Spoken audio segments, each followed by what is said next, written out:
and welcome to Gateway Africa magazine. I'm your host, David Limo, and today we will be discussing the origination of the Generation of African Intellectuals Trust, in short, GAIT. Now, Gateway Africa magazine is actually a program that's facilitated by the Generation of African Intellectuals Trust, which advocates for social change in Africa and currently are based in Rundu, Namibia. Now, on today's show, we have the executive director of GATE, Mr. Maxwell Nidinwa, and he's going to tell us a little bit more about the organization, its vision, as well as the goals they hope to achieve in the coming year. Stay tuned.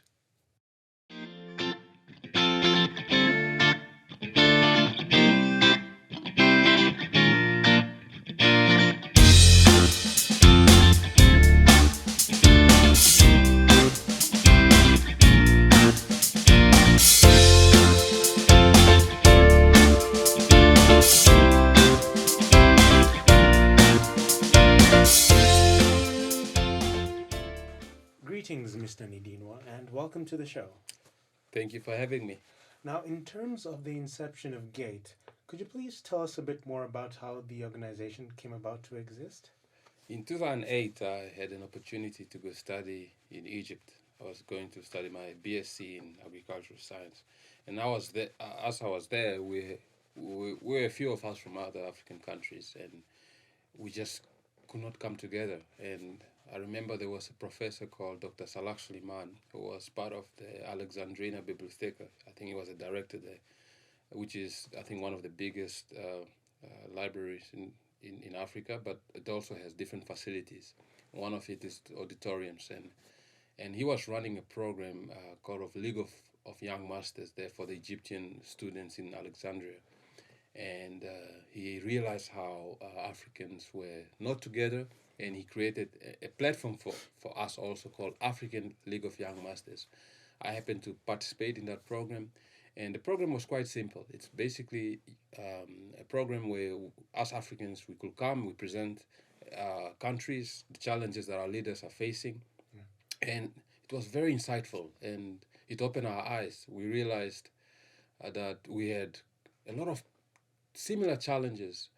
And it was in the midst of these presentations that I actually started to realize that African League of Young Masters is always going to be a program that will be in Egypt, but it actually has the potential to be an organization that can actually intervene in African communities. And that is basically how it started. So I started to talk to my friends, and then from there we actually registered a Facebook account where most African students also joined. Started to have discussions on this Facebook group. In a nutshell, I think that's how it started. All right. Uh, was it your idea, or who basically was involved in the beginning? Well, David, I don't want to be cocky or anything, but yeah, I think I started with the first inception where I started the idea, even the name of the organization, and but it was not me alone. I remember a good friend of mine, Zokira Landry from Burundi.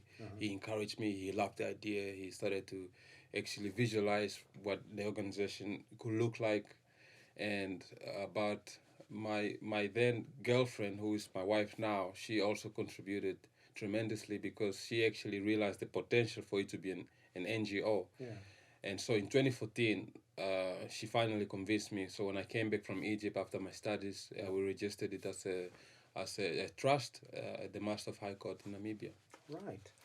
Tell us what GATE's vision actually is and what you guys are trying to achieve. Gates' vision is basically to establish a continental organization that develops African leaders who find innovative solutions to African problems. And in addition to that, we want to have an organization with teams in different countries, Okay. where these teams are solving problems in their countries, in their individual countries, but also we can actually recruit some of these team members to the different other countries if there are other problems, depending on the skills and qualifications available. All right. Well, with every organization, there has to be beneficiaries. Yeah. So, in terms of that, who are they and what kind of services does the organization provide? Well, our beneficiary uh, is quite a bit tricky when it comes to that word because our beneficiary actually depends on the advocacy that we are running. Yeah. So, for example, currently we're running the advocacy for access to quality education. So our beneficiary range from students, Mm-hmm. parents, teachers, and even schools. So it depends basically on the advocacy and on the programs that we're running. All right. Yeah. Um, well, you said the organization started in 2014, yes? The registration was in 2014, but Okay. the inception was seen, uh, I think, 2012. All right. Well, since then, any challenges that you guys have had as an organization, and how did you guys resolve them? Oh, challenges are part of, I believe, challenges are part of any organization. And with our organization, four challenges which are noticeable since we started. The first one is leadership. We had trouble finding people who could be part of our leadership structure to steer and to lead the organization Yeah. towards the vision that we wanted. Yeah. I remember when we started, I was quite very young, and some of our team members were older than me and had more experience and qualifications, Yeah. and it was very hard for me as a founder to actually influence them to buy into the vision, to buy into the mission. Yeah. So as the year progressed, you will find people with strong characters coming in, trying to overshadow the Yeah. vision and trying to change things. It was a learning process, especially with the leadership challenge, because in 2015, I then asked myself, "Am I capable to lead this organization?" Yeah. And I got an opportunity to participate in the Young African Leadership Initiative, which is YALI, Yeah. but the regional one.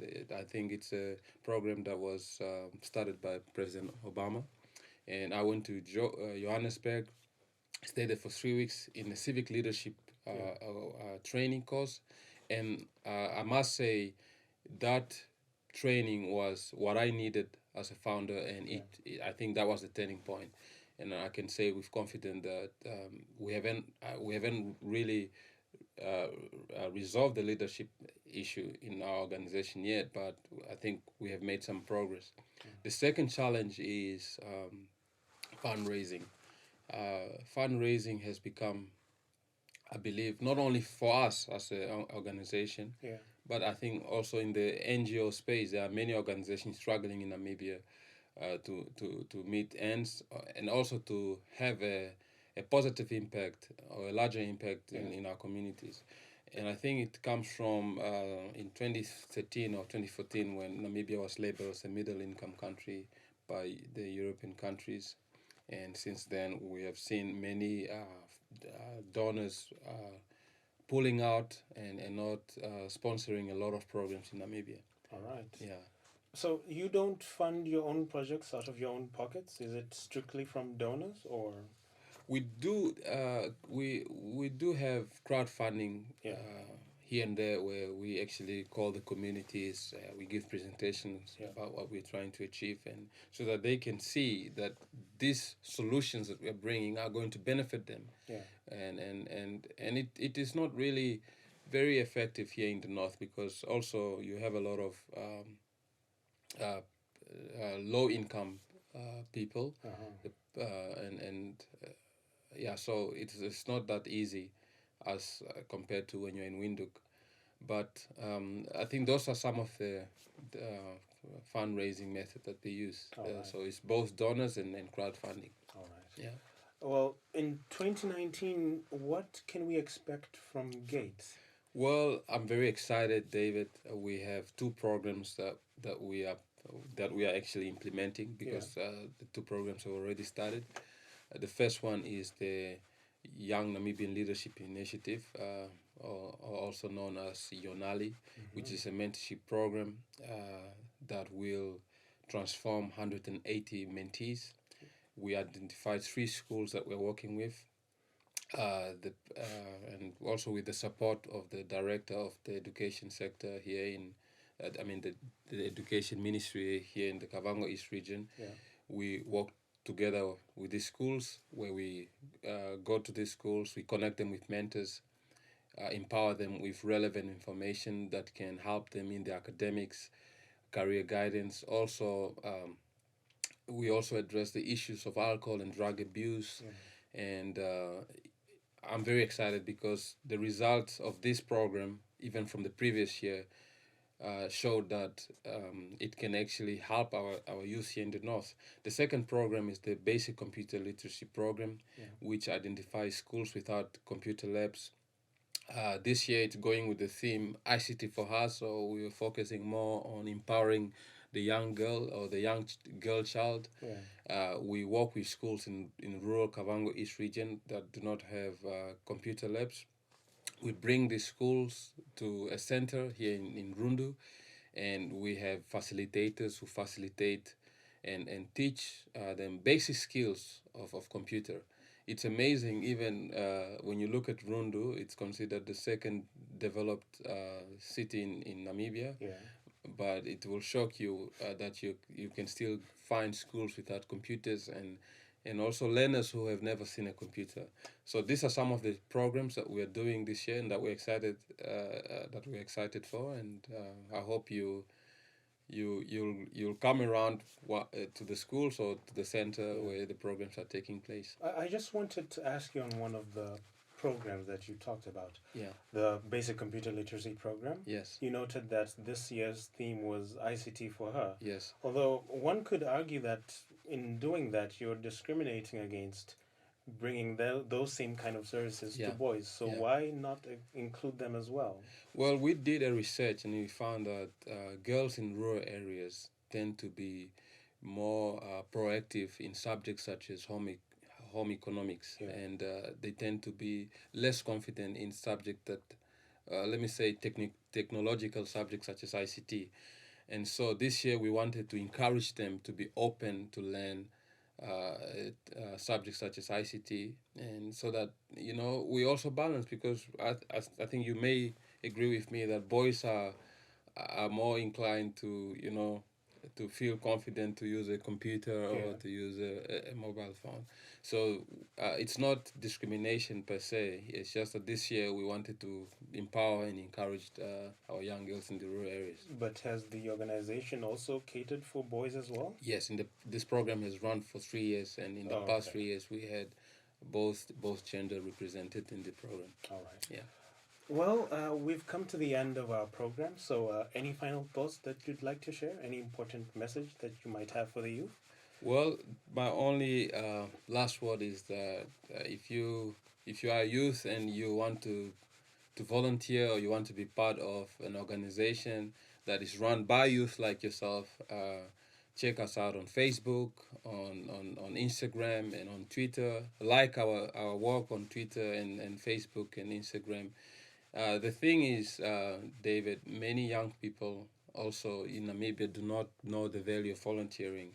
And I would just like to encourage you that if you're unemployed or you're a graduate and you are just at home, trust me, volunteering is one way you can gain a lot of skills. I've seen it in the past years, the volunteers that we've helped volunteers get jobs because of the skills that they've gained from our organization.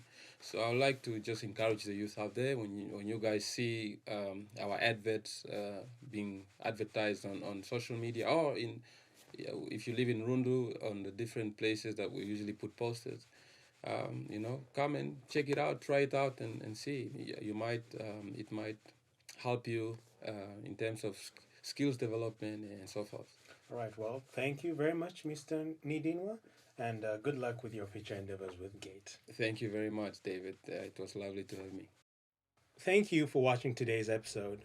Tune in next time, where we will be having more insightful talks about GAIT and its activities. Take care, and whoever you are, iron sharpens iron. Goodbye.